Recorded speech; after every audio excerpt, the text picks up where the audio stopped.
I was like, dude, earlier this morning, I was getting punched in the face and choked by like a guy like who was on top of me. Like, this is fine. Like, this is not that bad. You know what I mean? All of these things from MMA, like 100% translate into life and into business. It was very like a foundational building block of like, I could handle failing and getting rejected and all this shit because it's like the exact same thing that you've gone through for so many years.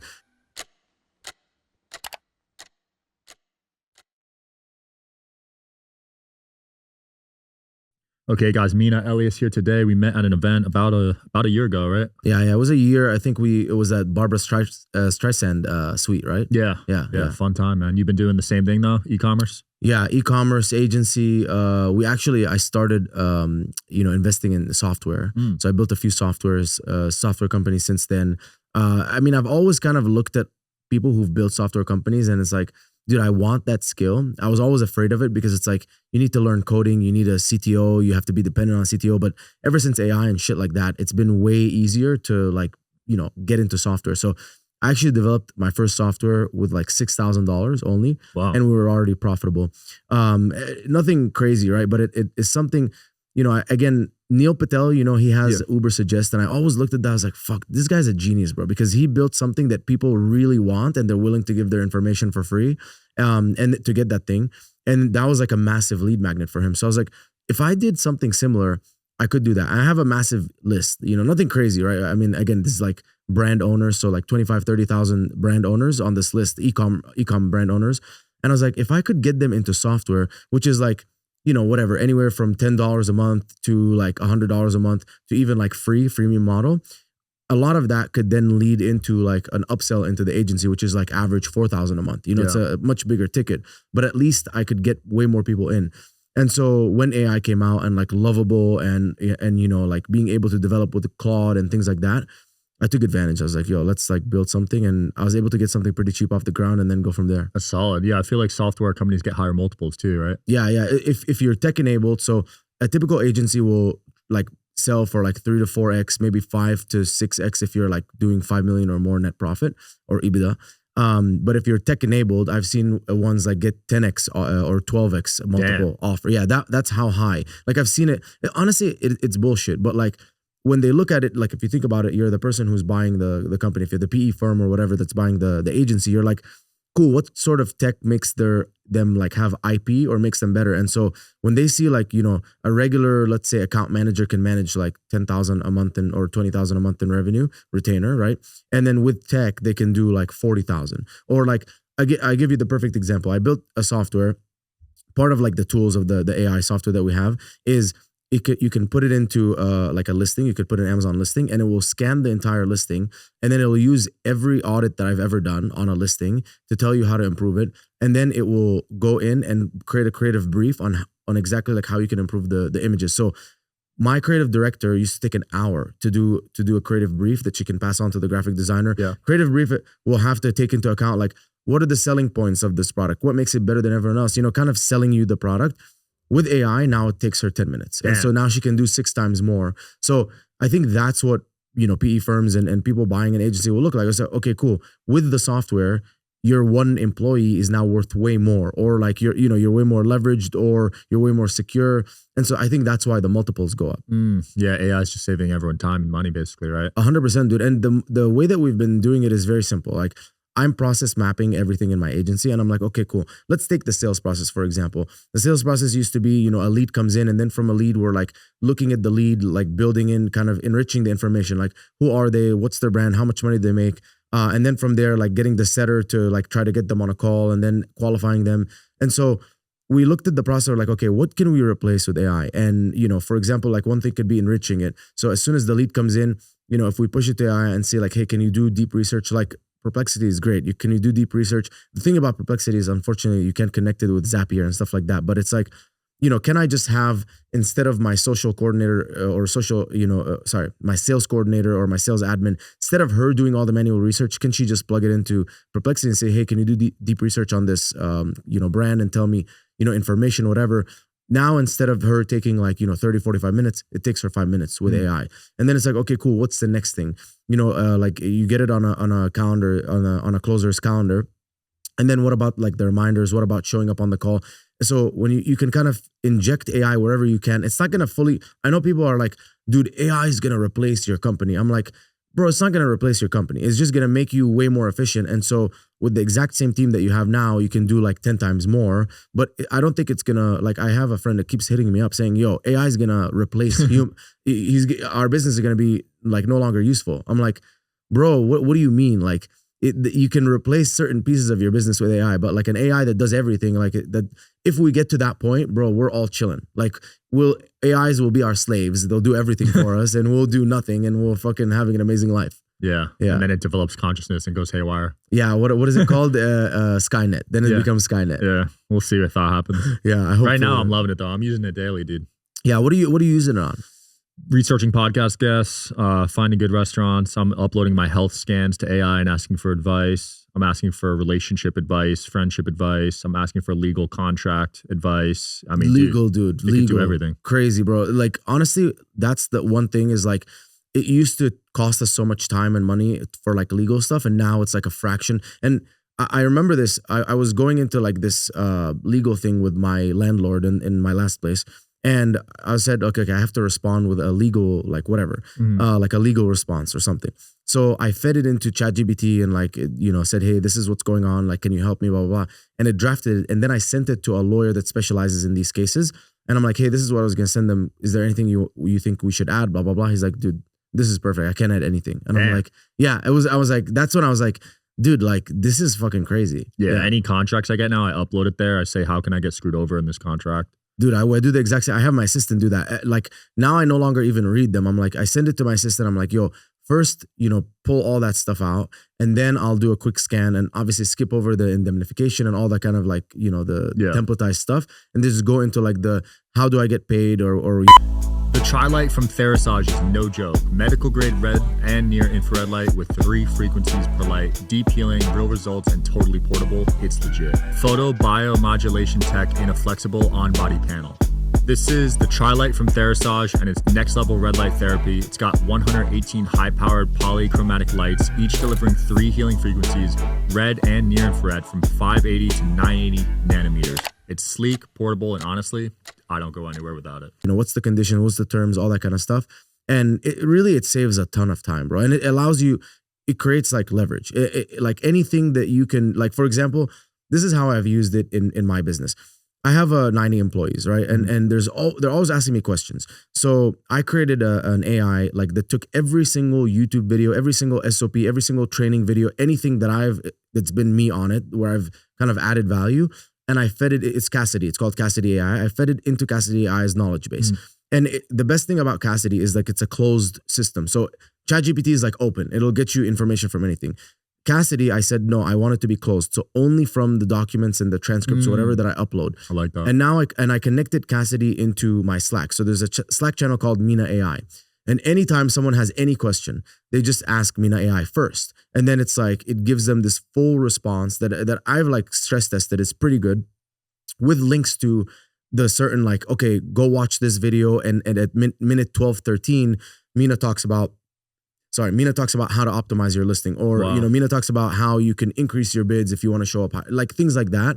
And then I tried it again with like sales. So I took every single sales call I've ever been on. And now I'm asking it questions like, hey, I'm about to hop on a call with this client. This is their information. Like what has Mina done in the past to convince clients like that to work with them? And then the answers were like really, really good. Like I was like, damn, dude, like this is pretty solid. I need to set that up for all my podcast episodes. Yeah. I mean, there's so much where you can literally pull like all the transcripts out. And then every time you have a guest, you can say, hey, based on like, previous questions that have maybe performed well on socials too. Like, what do you think I should ask them? And like stuff like that. Yeah. That's sick, dude. Yeah. I'm pretty optimistic about AI. I know my last guest was very gloom pessimistic. and doom, but I like it. Yeah. I don't think we'll go crazy. I think it's like kind of the next version of the internet. Like it's, we've had the internet since the internet came out. And then I think the first like evolution was like Google. Right? And then Google came out and it's like, yo, finally you have an internet that's searchable. Like imagine what it was like before, bro. I remember like, I think before Google, you could only have like the URL. If you had the URL, great. If you didn't have a URL, like you're fucked. Like how are you going to find anything? Yeah. There was no like browser, like there was no like search like Google.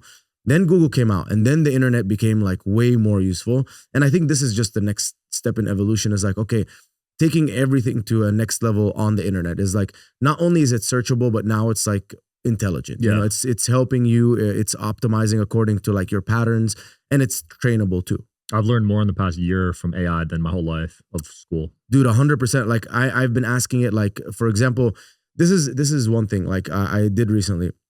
I was wondering if I pumped and dumped the market with all like the shit that's happening, like tariffs and all this stuff. Cause I saw the tariffs coming, and I didn't like 100% know how it was going to affect the market, because I'm pretty young in the market. Like I've only been investing in stocks since 2020. Like as soon as COVID hit, I was like, yo, this is the perfect time to buy like Carnival Cruise Lines, Norwegian Cruise Lines. Yeah, American Airlines. You saw the opportunity. Yeah. And I was like, for sure, they're either all going to go bankrupt or they're going to come back. And I kind of bet on them coming back, and they did. And it's still so far my best returns, like percent wise. Wow.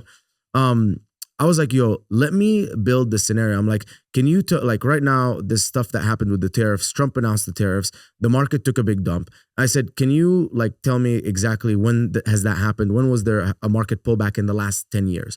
And then it listed every single time, like there was like I think an Ebola thing. There was like COVID. There was like, a bunch of like other like political stuff, geopolitical stuff. So then I'm like, okay, cool. If I invested $50,000 a month into the market, for 5 years, consistently buying the S&P 500, versus if I invested $25,000 a month for 5 years, and every single time the market hit a dump, like I'm back testing, every single time the market like went down and pulled back, I took all the money that I had and the other 25,000 and bought the market at the bottom. What would the difference be? And after 5 years, the difference was like 100,000. Wow. I know. I'm like, dude, we're trying to time the market, bro. Like just buy the market consistently and like dollar cost average. Yeah, dollar cost average. And that's like, that makes so much sense. Like, how many like experts have talked about dollar cost average, and just keep buying. And like at this point, like you're either a day trader, which I know, friends who are day traders that are making millions a year, but dude, like they're like day trading, you know what I mean? And then I know like everyone else who has active income, like me, like a business, whatever, and doesn't have the time to day trade. So they're just putting money into the market and betting on the US economy. Right. Yeah. There's interesting advice you give. I even asked for business advice on scaling revenues to ChatGPT. It honestly gave some good advice. Yeah. Yeah. I feel like that's sometimes is a little bit too generic. Like that kind of advice I've gotten has been generic, but like, I think research stuff, I've gotten really good stuff, looking at documents, evaluating risk, building like business plans, or honestly, like what it could do is it could take your information and then it could like expand it and make it like, how many times have you seen like someone respond back with an email and it was like, dude, that's like such a nice structured email, and like they put it into AI. You put it into AI. Yeah, 100%. You still doing any fighting? I know you were a fighter in the past, right? Yeah, I stopped competing and fighting, but I've been fighting since 2013. Did a bunch of jiu-jitsu tournaments, smokers, fights, and then COVID hit, and I obviously everything shut down. I started getting a little bit of weight, kind of like there's really not that much training. Yeah. And then after that, I got lung surgery. I got COVID and then turned into pneumonia. Jeez. And I got lung surgery. Yeah. Holy shit. So that took me out for a bit, and then by the time I was like fully back, and I bounced back to. It took me a year post surgery, so it was like maybe end of 2022 when I fully bounced back, and I was back to like the same level that I was before. And by then I was like, dude, okay, I'm like so much in business. I'm doing all this stuff, and it takes a lot of discipline to like compete, because you have to be about it, bro. Like you can't be going out, you can't be, eating bad. Like you have to be super strict. And then now that I'm in Miami, I actually have like a private, like a private instructor. So I've been like utilizing that to like get better faster than just like regular training. But I probably won't compete. I might do some jiu-jitsu tournaments and stuff like that, but that's it. Yeah, it's good to have that confidence and that health. Dude, I think that fighting is the absolute best sport in the world, bro, especially for like business. Like I feel like I am so much further ahead than most people in business in like the same amount of time, mainly because, and I didn't do anything that popped off, bro. If you think about it, I did like all the hardest shit. Like my first business was an electrolyte supplement, which is very successful still. Second business was a women's supplement. The third business was an agency, a marketing agency, Amazon marketing agency. And if you think about it, like those are not easy businesses, you know what I mean? And so it's not like, I did some shit in crypto and it popped off and I was lucky. It was like, I did the hardest shit, and I think it's because of like MMA and fighting, and like having all of my company's core values are basically like fail fast and fail forward, which is comes out of MMA. Or I hope you guys are enjoying the show. Please don't forget to like and subscribe. It helps the show a lot with the algorithm. Thank you. Also like full accountability and full ownership, extreme ownership. I know you hear it a lot in like the military and stuff like that, but with MMA you learn like, bro, like who can you blame? Are you gonna blame your coach? You're gonna blame your diet? What are you gonna blame? It's 100% on you. Once you step in the cage, if you lose, it's because of something that you did. It's because you're not good enough. You didn't train hard enough. You didn't sleep 100%. You didn't eat 100%. You fucked around. You missed training. So there's just so many of those core values that you learn in MMA that apply into the world of business. Like having that like thick skin, like for so many times, bro, like there's fucking shit hitting the fan in my business. Like my entire finance team quit like a month ago, right? Damn. And then my wife looks at me, she's like, how's work, whatever. And she also works in the company, but she's not involved in everything. And I'm like, oh, like, I'm just like dealing with the finance team. They all quit, or there was only like 2 or 3 of them that all quit. They were like bad fits, whatever. But she's like, yo, like you're always like so chill. I was like, dude, earlier this morning, I was getting punched in the face and choked by like a guy like who's on top of me. Like I'm like, this is fine. Like this is not that bad. You know what I mean? And I think all of these things from MMA like 100% translate into life and into business, and like always being calm under pressure. And I think that was a huge addition for me. Like it was very like a foundational building block of like 2013 I started MMA, 2018 I got into business, and like by then I was like very, very weathered. You know what I mean? Like I could handle failing and getting rejected and all this shit, because it's like the exact same thing that you've gone through for so many years.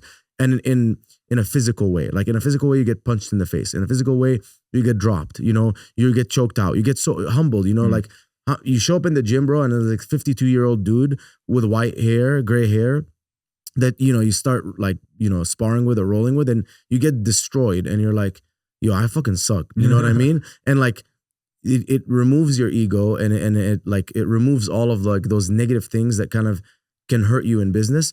And you're left with like, okay, I can handle anything. I'm calm under pressure. I'm going to keep moving forward. I'm always going to get up. And I think honestly, that's like one of the biggest reasons I'm successful. I agree. I noticed the top dogs in business, they all have really good mental resilience. Yeah.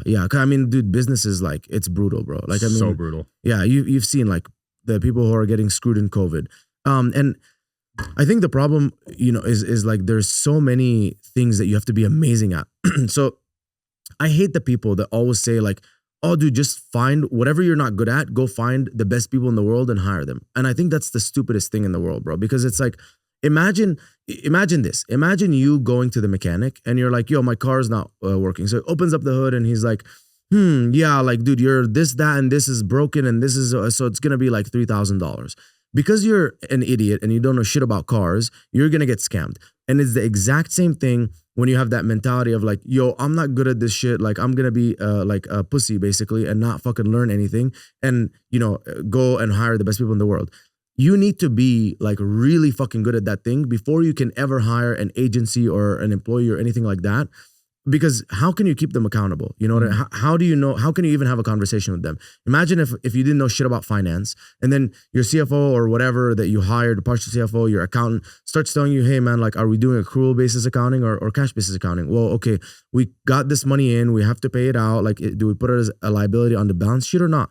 And you're like an idiot. You're like, well, I hired you to be the expert. So it's like, oh, okay. In my opinion, as a fucking accountant that has never owned a business, this is what we should do. And it's like, dude, how is that? Like, how is that possible? You know, like that's not a way to run a business. So my strategy is, if I don't know something, I need to be at least better than 95% of the world at it. So I'll go and find like a consultant and be like, okay, cool. Like, I don't know shit about finance, for example.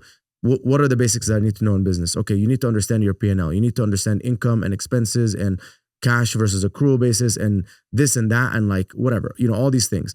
You're like, okay, teach me. So you learn. And then at that point, you're like, it doesn't take that long, bro. It takes like maybe like 20 sessions with a consultant. And at that point, someone who's a master has downloaded like a lot of his brain into your brain. And you're like, okay, cool. Now I understand this shit. Then you go and hire people and you're most likely going to get fucked at least the first 2 times. I have like a rule of 3. It's a weird number, but like Every single time I've hired a role, the first role always fails. Second role is like better but rocky. Third role hits.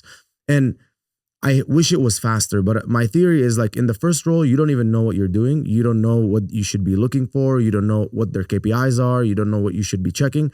And so it usually doesn't work out. It's usually like, like you don't know. Like you come in, you bring this role, you're like, okay, what's my KPIs? How can I give them a raise or not a raise, whatever? You don't know.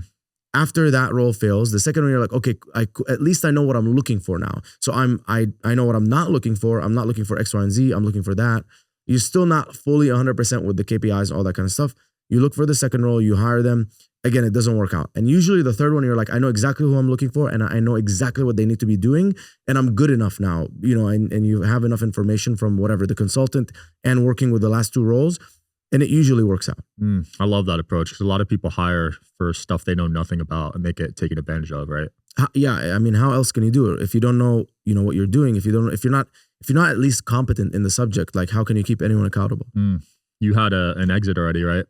Yeah, I had one brand that exited. It was a women's supplement brand.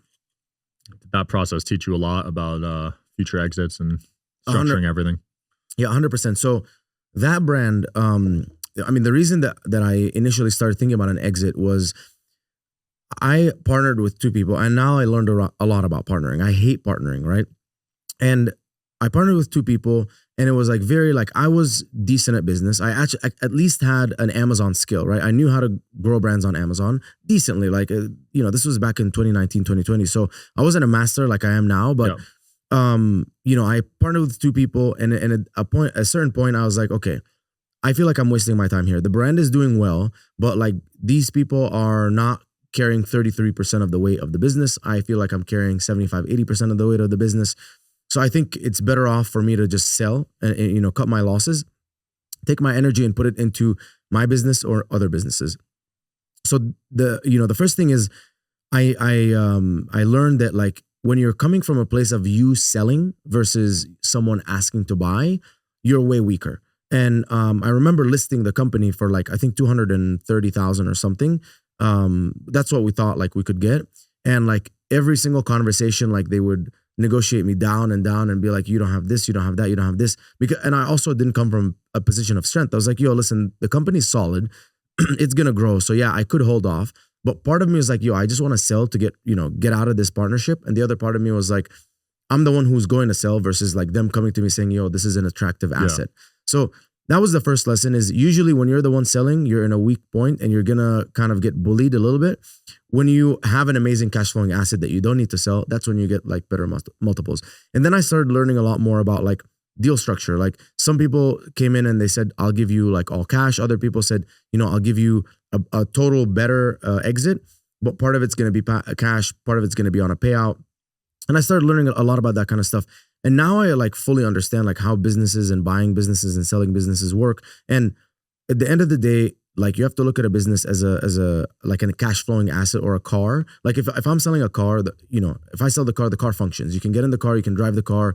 The more status it gets you or the faster it goes or whatever kind of the benefits are of a car, the more you can sell the car for. With a business is the same thing. Like if it can run without you, if it can grow it without you, if it's like positive cash flow, if there's low risk, you have to think of it as like if I'm gonna go buy this thing, what's like the chance that it's gonna make me a good amount of money and it's stable and it's gonna grow and it doesn't need the owner of the company.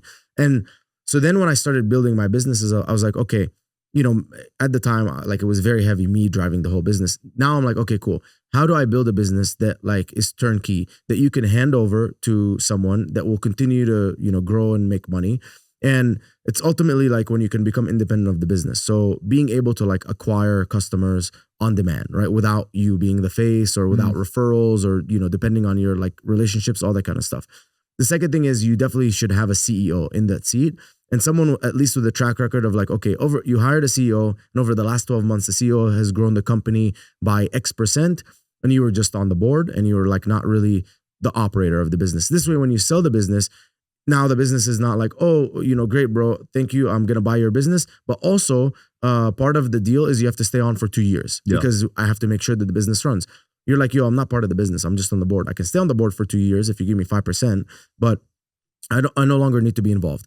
And then it's like understanding like what are all the risks of the business. Do you have key man like risk? So like for example, if your entire sales team will crash and collapse if one guy goes, and you're closing like let's say 80,000 a month in revenue, and all of a sudden if this guy goes you're going to close 20 and you can't quickly replace him, or can't replace that level of talent, then okay, that's a big risk. So identifying like where are the areas of risk in the business, and the more that you can remove them, the better. The more that you can put automations and like reducing human errors, the better. And obviously profit, like at the end of the day, bottom line profit's going to matter. There are some add backs that you can add into the business. So like, let's say right now you look at the profit of a business, it's like $1 million in profit. But like, let's say I spent like $5,000 like trying to sponsor like a podcast, and $20,000 sponsoring a conference, and doing all this random shit that like did not tie back to like actual revenue. It was testing. I could technically add back all of that profit. So, but at a certain level, you're like, okay, profit after add backs, you're going to get your total profit. And that's what you're getting evaluated on. And then it was also understanding like who is the buyer. So if you have like a 500K net, profit business a year, you're probably going like someone who is like very, I wouldn't say wealthy, but like high earner W-2. So like, let's say like a really strong lawyer or someone who's like, or maybe even a doctor, and you're like, yo, I'm done doing this. I want to own a business. And so you're kind of like probably transferring to that kind of person. When you get into like 1-2 million range, you're probably buying to a company that does what you do, or like something complementary that is much bigger. So let's say a company that does 20 million in profit a year will look at my company, for example, if it's doing 1 or 2 million, and say, okay, cool, I will buy you. You'll be a nice arm to the business. I can put more clients and I can immediately make my money back. And also like by having that extra profit, their multiple is going to get even better. Right. Then when you get into the $5 million profit range, then I'm like, okay, those buyers are now more like private equity. Like they are people with a lot of money, like they have a fund, and they're looking to buy businesses that run on their own, and they know like that they can strategically grow them. Like, but also they're not too worried, because once they have a cash flowing asset, they can also lump it with other cash flowing assets. So for example, they could buy an Amazon agency and a Facebook ads agency and a Google agency and an email agency, like a bunch of TikTok agency. And all of them are serving e-commerce clients. And when they put them together, yeah, there's cross-selling opportunity and stuff. But now if each one of them is doing 1 or 2 million in profit, 5 of them are doing 10 to 12 million in profit. And now that becomes a very strong, business. And they bought me for like a 3 to 5x multiple. But when it's 10 million in profit, you can sell for a 7 to 8x multiple. So They immediately have that arbitrage. So, I mean, I learned all of that stuff pretty much. Is that the goal for you, to sell to private equity? Certain businesses, yes. So for example, I own a med spa, and we're opening a location in Santa Monica, and the beauty of that business is that it's very like replicable. The hard part about it is getting talent, acquiring talent. Now, I've been able to acquire talent on demand pretty much in my agency, and it's a way harder business to acquire talent because it's like Amazon hasn't been around that long. Nurses and that kind of business has been around for much longer. So that's kind of one of the beauties of that business is my agency. I'm trying to get clients from all over the world. So I'm marketing to everyone. With a med spa, you're marketing to like a 3 to 5 mile radius. So if you can have success with one location, you can just keep repeating it again and again and again. So the goal with a business like that is set it up completely. We're completely removed from the business as owners from the beginning. Everything is documented, like every single part of the process. We have funnels for marketing and getting clients or patients. Every single nurse operates the same. Every single location operates the same. Everything is the same. And then once we have like a substantial number of locations, sell it to private equity. Same with the software. Software, the goal is the same thing. Software, there's an inflection point. Like it starts off being like difficult. Then it gets easy for a while. Then it becomes really difficult to scale. So what I found is like, okay, 0 to like, 15 or 20,000 a month in revenue with software is pretty difficult. Once you hit 20, getting 20 to like 60, 80 is much easier because now you have something that's working, repeatable. Yeah. You just need more marketing. The back end is the exact same thing. Once you hit 80, to 100,000 and you want to get it to 2, 3, 400,000, it becomes very hard because now it's like, how do you, get that many people in?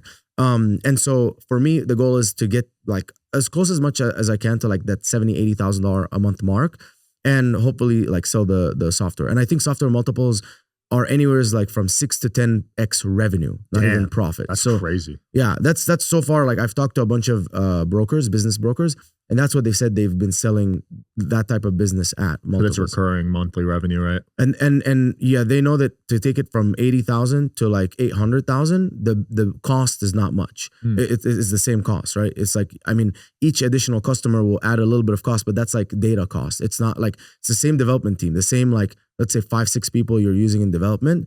If you have 100 customers or 10,000 customers, is usually the same. Yeah. So that's why, like, a big company, like, you know, one of the softwares I'm building is a solution for myself. So internally, this is the fucking biggest scam. Let's talk about this, right? Stripe, authorize.net, you know, the biggest payment processors in the world. You'll notice one thing will happen. These people, what they'll do is they'll make your payout a big lump sum. And when you look at it, you're like, you go look at the bank, the lump sum is, you know, today was $12,682.15. They make it incredibly difficult for you to see where that money came from. So you now have to go into your Stripe account, go look at the payouts, match that payout, and then open up and see what's the description of the payout, and then take all the fees out, say that's the fees. You don't know which fee is for each client, or you do know. It's like they if you look at the fees, like if it's 4 clients, there's 18 different fees or 16 different fees. Jeez. So in my opinion, like, isn't that scam vibes? Like, it's like, why are you lumping all this stuff? So what I'm building is essentially a way to integrate your CRM, which is HubSpot for me right now, into an e-signature, like where I can have my legal, you know, agreement where you can sign, and billing platform all into one. So, you know, from the CRM, I'm like, okay, this is the lead. I want to create an agreement for, you know, PPC services, $1,000 a month plus 10% of revenue. And then creatives one time, you know, $1,500, whatever. And then click a button, it creates a legal agreement, puts the quote in there, sends it to the customer. They can choose if they want to pay with credit card or ACH, whatever they choose, takes their information in a secure manner, and then puts it into our billing platform. And then from there, we're using our own merchant processor. And that merchant processor will deposit every single client like transaction as a separate line item. So let's say like Sunday or Monday, whatever, I can have 8 different ones. They're not going to lump sum my payout and say, here's the payout. I'll see each one and I'll know, like, this was a $2,000 retainer, but I only got $19.98. Okay, there was a $2 fee here. So it'll be very easy to identify, you know, let's say 6 months down the line, I can go back and say, cool, who was that customer? You know what I mean? How much did they pay us? We can find in the transactions versus trying to go back and then look at that lump sum and then go look into Stripe, and everything's kind of complicated. And then once they sign the agreement and they put in their information, it shows up in like a customer management, like billing management software, like that side of the business, where, you know, you could just like see, okay, this customer was, if the email was already there, it'll just say add a subscription. But if it's not, it'll say, okay, new subscription, and then have all the subscriptions and the invoices all tracked in one place that you can easily just map to QuickBooks, and now your accounting is super easy. It will essentially eliminate like almost the entire role of the accountant, like to a certain degree. And so what I think I could do is like, I'm going to build it for myself. It's going to be super valuable because it's super valuable for me. I'm going to talk to 20, 30, 40, 50 agencies. You know, I'm in a bunch of agency masterminds, get them on it, because my solution versus like everything on the market is like way, way, way better. And then go to HubSpot and be like, yo, look at what we're doing. And by the way, like, we've already talked to HubSpot, already talked to like PandaDoc and ChargeOver and DocuSign. And they're like, yo, you guys are fucking innovating. And I'm like, bro, this is the most basic shit. Like, imagine connecting your CRM to create agreements and having the payment information all into one place. And they're calling us geniuses. And I'm like, dude, this is so intuitive. So I think I would go to HubSpot and be like, yo, like, you know, you have like whatever, 100,000 customers. I've already made sure that this works very well in 80 to 90 or 100 of them. I'll sell it to you, and you know, you guys can scale it, or like buy half of it now. I'll continue to be like the leader, and we'll use your sales and marketing team to get a bunch of these people on, and then you can full on acquire it. Smart. Yeah. Solving your own problems leads to good business ideas sometimes, right? Exactly, bro. I mean, that's my business concept, is always find a problem and then create a solution to a problem that's better than everyone else's solution, and then validate demand for that. So go talk to people, like that would be the ICP, the ideal client for that solution, and be like, how do you like it? And then get that feedback and have a feedback loop active. Most people do, they start their business, whether it's a product, whether it's a software, whether it's an agency, and they stop talking to their customers. Like initially, you created this solution for a reason. And I've seen it happen where like I've seen agencies that were amazing start to like go down. Yep. And I'm like, dude, I wonder what happened to them. And it's almost always they stop talking to their customers. The customer 5 years ago wanted something. Today they want something completely different. I remember when I started, most of my customers only wanted advertising. And I was like, okay, perfect. I'm selling advertising services. And then all of a sudden I started detecting like customers, they did no longer wanted advertising only. They wanted advertising and creatives. And then eventually we got to a point where Amazon, the reason is Amazon kept getting more and more sophisticated and we were masters at Amazon and everyone else just kept like backing off and saying, dude, this shit is like too hard for me. So now what people, when I started selling advertising only, people were like, no, we went with another agency. I'm like, why did you go with another agency? They're like, well, we wanted someone to take the whole thing off of our plate. And I kept looking at my ideal clients, which are like, think of like Bloom Nutrition or InnoSups or like, like all these big, my whole thing, like out of the 200 clients that we manage, like 140, 150 of them are supplement brands, like health and wellness brands. Yeah. So that's my ideal client. And those are like well-branded, like omnipresent, like, Hillary Duff's brand, for example, she's on Shopify, she's on like Instagram, she's on TikTok Shop, like omnipresent. That's the kind of people that we want. And when I started talking to them, they're like, dude, what am I going to do with like advertising only, PPC only? Like I need someone to take the whole thing off my plate. And I'm like, shit. And then I immediately pivoted. Like we found the best like creative partner. We found the best account management partner. I found like a bunch of partners because I couldn't build the team fast enough. So I'm like, I'm just going to get some partners and make them subcontractors. Got them in. I started selling full account management. There was some kinks. We optimized. And then I found the best process. And so it was like, at least I could have my level of service, which is like the gold standard, right? And then managing, these other subcontractors. And eventually I started replacing one at a time. We started replacing creatives. So it's like, I got a graphic designer, but that wasn't good enough. So we found a creative director and then the combination of the two became like really good, right? And then I'm like, okay, account management. We started bringing on a couple people. We trained them under the like, subcontractor that was working with us. And then we had that division. And then we kept like adding the divisions internally. And, starting with partners is great, right? Because it's like, it allows you to move way faster and you can also learn from them. But I've always found that like, once I have that as a baseline, I can bring in my team internally and like take that as a baseline and make it like 1,000 times better. And that's like my company Trivium. That's like the Trivium standard, right? Is like everything is super dialed. Like there's a very high level of quality control. And dude, I think that's the formula in business. The formula in business is, find a problem, create a solution that's better than everyone else, validate the demand, have a feedback loop, and then, market it. Yeah, feedback loops. That's how Amazon built their company, right? Dude, actually, that's who I got it from. Amazon 100% built their company on like listening to the customer and like being obsessive about customer feedback and like customer satisfaction, right?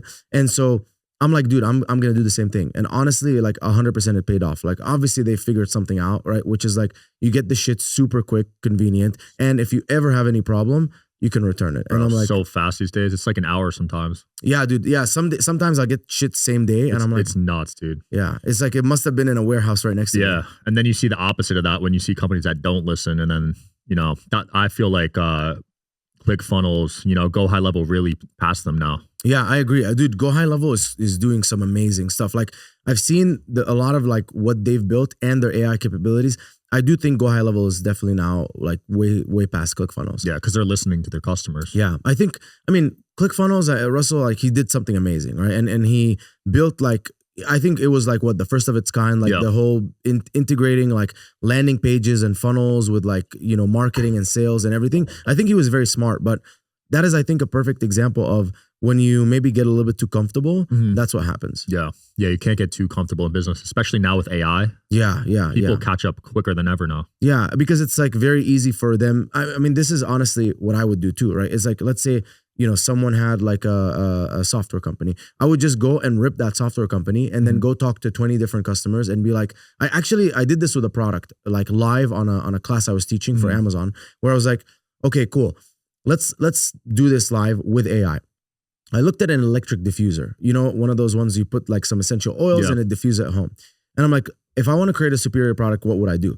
And I went into, AI, and I'm like, hey, this is my product. I'm looking to create an electric diffuser that's better than everyone else. I wanted to have all of the benefits of the competitors, none of the negatives. And I want you to like, analyze the reviews and stuff like that and tell me how I can innovate to have the best thing on the market. Then I took an AI review summary of like the top 10 competitors, fed it into the AI, and literally, dude, it sped out, okay, most of them don't have like apps, like a software. So creating an app where you could time like different things and like have multiple different like settings, like a sleep setting or like a party setting, having it also like have multiple essential oils that it can go through. So it's like not just one. Self-cleaning, being like using better materials that don't degrade, having no rust, no leak, no wire, and long battery life. All these things. I was like, dude, it literally came up with like 20 different ways that you can create a way superior product. And like, that's what I would do, right? I would go say, okay, let's say I wanted to compete with ClickFunnels. I'm like, hey, build me a ClickFunnels. And then from there, let me talk to like the top, 100 people that use ClickFunnels. What do you guys think the limitations are? Oh, this and that and this and that. Okay, perfect. Build that into your system. Now you have a superior product. And I think product market fit. I was sitting with Eddie. You know Eddie, right? And we're talking about like, dude, what is the difference between like us and the people that like have these shitty companies in shambles? Like literally, you go in, the company is in shambles, and they're doing 10 times our revenue, 10 times our profit. And I'm wondering, and it's like, the answer was they created a product so good, like everyone wanted it. And I think that's the key. Like if you're listening to this and you have a business or whatever, if you create a good enough solution to a problem, like that's it, bro. Like sometimes that's enough, and it goes kind of like viral. It spreads like wildfire enough that some of these businesses, like think about Amazon, bro. If you've ever contacted Amazon, not on the customer side, if you're a seller, like someone selling on Amazon, if you've ever contacted Amazon seller support, bro, it is a nightmare. Like everything is templatized responses. The people are all in like third world countries. They don't understand anything. They can't tell you anything. I'm like, dude, can I talk to a human being so we can solve this problem? Because this is like an illogical issue that's happening. I just need a human to like think with their brain and solve it. Bro, you get nowhere. And I'm like, this company is what? Like their market cap is like trillions of dollars. Like look at it, because they have such a good product where anyone can sell on it. And then everyone who buys from it gets their stuff in 2 days and can return anything. Like who can compete with that? You know what I mean? Yeah. No one. No. I mean, no one else can do that. Yeah. And as a result, they're able to like make all this profit, and like their companies, like kind of the back end is really like kind of a shit show. Yeah. And then when someone has a winning product, they just copy it, right? Yeah, exactly. It's like, so here's the thing. A lot of people in e-commerce, right? This is the way that they're operating. They come up with a winning product, call it a winning product, or like that electric diffuser that they've innovated, and they stop there. It's like they don't look at IP. They don't look at like, how can I create intellectual property and defend it in China, right. Defend it at the border, so like no one can actually come into America with something similar. And a lot of them also like launch it and they stop. I'm like, dude, the second that you launch your version 1 and it's on Amazon or whatever, anywhere, you should already be looking at version 2, and that again comes from that feedback loop, and already looking at version 3. You don't want to get too far where like I've seen some people innovate. Like I had a client once that did this like powdered ketchup. You take this ketchup and you put it into a container, it's powder, and then you mix it with water and it makes ketchup. And I'm like, dude, that's amazing. That's super innovative. It's super healthy, but no one's looking for that shit. So that's, that's way too much like innovation. You know what I mean? So there's a certain line. And you should always have like kind of those levels, like V1, V2, V3, V4. But, from there, you're like, okay, cool. What do my customers want? Like, let's have V1 and let's be ready. Because like everyone's watching you. And again, the not only is that going to help you, but also like having really strong branding, that helps, also like create some sort of moat. Because you can have an amazing product. If you also build like a really good brand and you make people connect with you, then you're tapping into not just the logical side, which is, this is the best product for me, but also the emotional side. Like, one of the best examples is Black Rifle Coffee. You know how like they're super military and veteran type? Dude, like if you're a military person or a veteran, like what other coffee are you going to buy? You know what I mean? Nothing. You're going to buy like that coffee because like of that emotional connection with the brand. So that's also another thing to think about. Like one of our clients, Primal Queen, they went from 0 to 10 million a month in the course of 11 months, bro. Damn. insane growth, like insane growth. Both of the founders already had like successful e-commerce brands. And when they launched Primal Queen, they scaled like fucking crazy. And one of the best things that they did was they like what Primal Queen is take Liver King's products, right? And they just said, okay, Liver King has a massive following. Everyone's getting into the carnivore diet, but like, look at Liver King, like he's for men, right? Yeah. So they're like, what if we did one for women? Like, and the Primal Queen, it's like for the women. Smart. And the branding was all women, and it was like very kind of like not fully primal, but colorful, like a little bit like, you know, pink and green and stuff like that. And dude, they just hit the market so well. And I was like, that was perfectly executed branding. That's brilliant. Yeah, branding's everything these days. Yeah, Mina, what are you working on next? Where can people find you and get in touch with you? Dude, working on next, honestly, man, just honing my skills, bro. I'm trying to be an incredible marketer. I want to be able to acquire leads for any business that I get into, because as I get bigger, you know, I'm able to build teams. Like I'm a massive, like I'm an operator, bro. Like I know how to come into a company and make it like streamlined, efficient, build systems, processes, make it run like a well-oiled machine. If I can master marketing and like acquiring leads right now, a lot of it comes down to like my organic content, being big on YouTube, all that kind of stuff. But if I can master acquiring leads, if I can master the sales process in any business, if I can master recruiting and being able to hire A+ talent and retain them, you know, on demand, you know, I think a pretty solid operations. I think I can, you know, moving forward, like look at a business and say, okay, this is a good business. I like that business. Come into that business, make it run like a well-oiled machine, bring the best people in the world, make them work in that company, and then scale like their lead gen and their sales, and essentially like grow businesses on demand. And so what I'm working on next really is just, you know, honing my skills and becoming like the best in the world at sales, at marketing, at finance, at operations, at recruiting. I think those are really the biggest, you know, core pillars. And then, people can find me on YouTube. Mina Elias is my YouTube channel. A ton of amazing content if you're in e-commerce or selling on Amazon. And then, you know, on Instagram at Mina Elias. Love it. Thanks for coming on, brother. That was fun. Thank you for having me, bro. Check them out, guys. We'll link everything below. See you next time.